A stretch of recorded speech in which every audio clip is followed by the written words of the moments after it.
7000 mAh-এর বিশাল ব্যাটারির সাথে 3 দিনের ব্যাটারি ব্যাকআপ এবং 6 থেকে 8 জিবি র্যাম আর হায়ার রিফ্রেশ রেটের ফুল এইচডি রেজলিউশনের ডিসপ্লের সাথে টেকনো পোভা 3 কে টেকনো অ্যানাউন্স করেছে বেশ কিছুদিন আগে।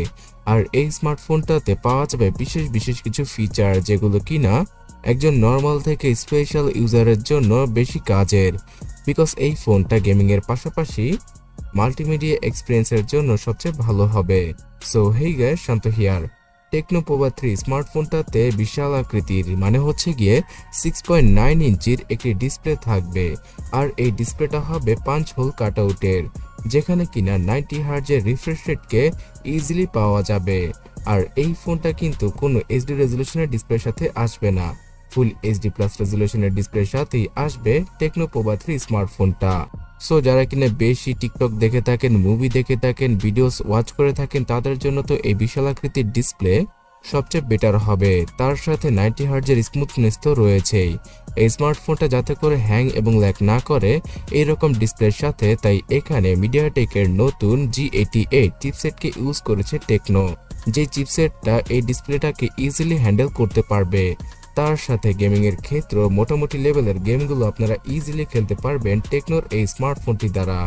টেকনোর এই স্মার্টফোনটাতে পাবজি গেমটা 40 FPS এ 1080 প্লে করা পসিবল। ফ্রি ফায়ার গেমটা ইজিলি হাই সেটিংসে রেখে শ্যাডো মোডটা অফ করে খেলা যাবে। এছাড়া অন্যান্য সকল গেমের পাশাপাশি রেগুলার ইউজ করার ক্ষেত্রে 4 জিবি আর 6 জিবি এই দুইটা র্যাম ভেরিয়েন্টের সাথে আসে টেকনো পোভা 3 স্মার্টফোনটা। আর এখানে টেকনোর সেই গিমিকি ফিচার মানে হচ্ছে গিয়ে ভার্চুয়াল র্যামের ফিচারটা রয়েছে, যার মাধ্যমে কিনা 5 জিবি পর্যন্ত 6 জিবি র্যামের মেমোরিকে এক্সটেন্ড করা যাবে 11 জিবি র্যাম পর্যন্ত। তবে এটা টুকটাক মাল্টিটাস্কিং এ কাজে আসলেও রিয়েল লাইফে অতটাও কাজে আসবে না। এই স্মার্টফোনটাতে 64 জিবির পাশাপাশি 128 জিবির eMMC 5.1 এর একটু স্লো টাইপের স্টোরেজ টাইপটাকে ইউজ করেছে টেকনো, বিকজ মিডিয়াটেক G88 এর বেশি সাপোর্ট করে না। ফোনটার মধ্যে দুইটা সিমের পাশাপাশি একটা এসডি কার্ডকে ইজিলি ইউজ করা পসিবল হবে। তাছাড়া ক্যামেরা সেকশনে পেছনের দিকে ট্রিপল ক্যামেরা সেটআপ থাকবে ফোনটায়। আর এই স্মার্টফোনটার 50 মেগাপিক্সেলের মেইন ক্যামেরা শুটারটাই কাজের হবে, বিকজ অন্য দুইটা ক্যামেরা শুধুমাত্র শো অফ করার জন্যই দিয়েছে টেকনো।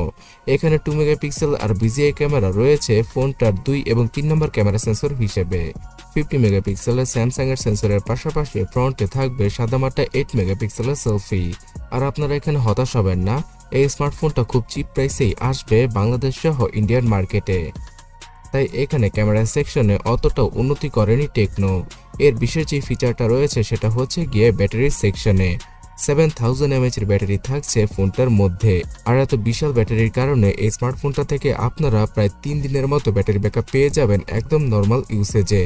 তাছাড়া 25 ওয়াটের ফাস্ট চার্জিং স্পিডকে ইউজ করা হয়েছে ফোনটাকে দ্রুত চার্জ করার জন্য, এবং এখানে 10 ওয়াটের রিভার্স চার্জিং টেকনোলজি রয়েছে, যার মাধ্যমে কিনা এই স্মার্টফোনটা থেকে অন্য সকল স্মার্টফোনকে আপনারা ইজিলি চার্জ করতে পারবেন।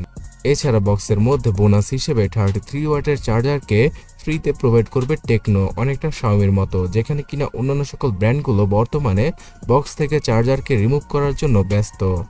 এছাড়াও বন্ধুরা এই স্মার্টফোনটাতে সিকিউরিটি সেকশনে side mounted fingerprint scanner, software base face আনলকের পাশাপাশি উপরে এবং নিচে দুইটা স্পিকারকে ইউজ করা হয়েছে। সো আপনারা হয়তো বুঝতেই পেরেছেন, যারা কিনা মাল্টিমিডিয়া কনজাম্পশন করবেন আর টুকটাক গেম খেলবেন বড় ডিসপ্লের স্মার্টফোনে, তাদের জন্য এই ফোনটা।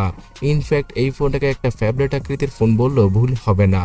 সো যারা কিনা টেকনো লাভার রয়েছেন তারা ক্যামেরাকে কিছুটা কম্প্রোমাইজ করে এই স্মার্টফোনটা আগামীতে 14 থেকে 15,000 টাকায় বাংলাদেশের মার্কেটে পেতে পারেন।